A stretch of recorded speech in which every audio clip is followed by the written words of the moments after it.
2024 September 17. Daily Bread Passage.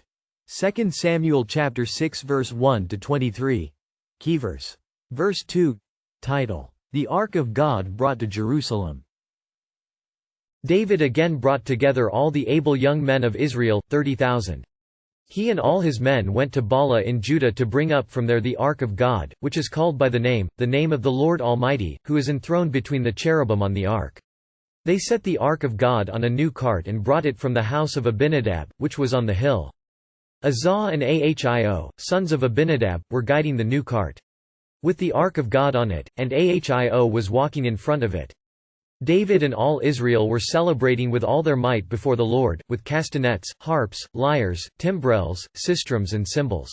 When they came to the threshing floor of Nacon, Uzzah reached out and took hold of the Ark of God, because the oxen stumbled.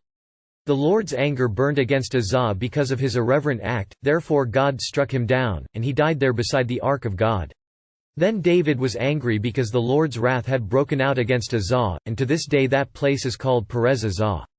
David was afraid of the Lord that day and said, "How can the ark of the Lord ever come to me?" He was not willing to take the ark of the Lord to be with him in the city of David. Instead, he took it to the house of Obed-Edom the Gittite. The ark of the Lord remained in the house of Obed-Edom the Gittite for 3 months, and the Lord blessed him and his entire household. Now King David was told, "The Lord has blessed the household of Obed-Edom and everything he has, because of the Ark of God." So David went to bring up the Ark of God from the house of Obed-Edom to the city of David with rejoicing. When those who were carrying the Ark of the Lord had taken 6 steps, he sacrificed a bull and a fattened calf. Wearing a linen ephod, David was dancing before the Lord with all his might. While he and all Israel were bringing up the Ark of the Lord with shouts and the sound of trumpets. As the Ark of the Lord was entering the city of David, Michal daughter of Saul watched from a window. And when she saw King David leaping and dancing before the Lord, she despised him in her heart. They brought the Ark of the Lord and set it in its place inside the tent that David had pitched for it, and David sacrificed burnt offerings and fellowship offerings before the Lord. After he had finished sacrificing the burnt offerings and fellowship offerings, he blessed the people in the name of the Lord Almighty. Then he gave a loaf of bread, a cake of dates and a cake of raisins to each person in the whole crowd of Israelites, both men and women. And all the people went to their homes. When David returned home to bless his household, Michal daughter of Saul came out to meet him and said, "How the king of Israel has distinguished himself today, going around half naked in full view of the slave girls of his servants as any vulgar fellow would." David said to Michal, "It was before the Lord, who chose me rather than your father or anyone from his house when he appointed me ruler over the Lord's people Israel. I will celebrate before the Lord. I will become even more undignified than this, and I will be humiliated in my own eyes. But by these slave girls you spoke of, I will be held in honor." And Michal daughter of Saul had no children to the day of her death. David came to know that the Lord's many great blessings on his life were for the sake of his people. He sought to bring up the Ark of God, where the Lord Almighty was enthroned, to Jerusalem.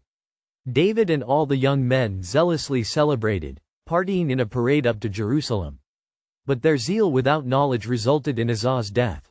David was angry and afraid, and left the ark in Obed-Edom's care. The ark had been taken away from Israel in Samuel's youth and eventually left with Abinadab for the same cavalier attitude toward God's presence. But God greatly desires to bless his people, as he proved by blessing Obed-Edom. David tried again. This time the focus was on honoring God's holiness with sacrifices. David danced in a linen ephod. Respect toward God did not rob them of joy, but rather focused it. Jesus is God's presence with us today. We often like to think of Jesus as friend, without first recognizing him as Lord and Vine. When we respect him as the center of our lives and community, we share his joy. If not, we have the barren bitterness of Michal, daughter of Saul.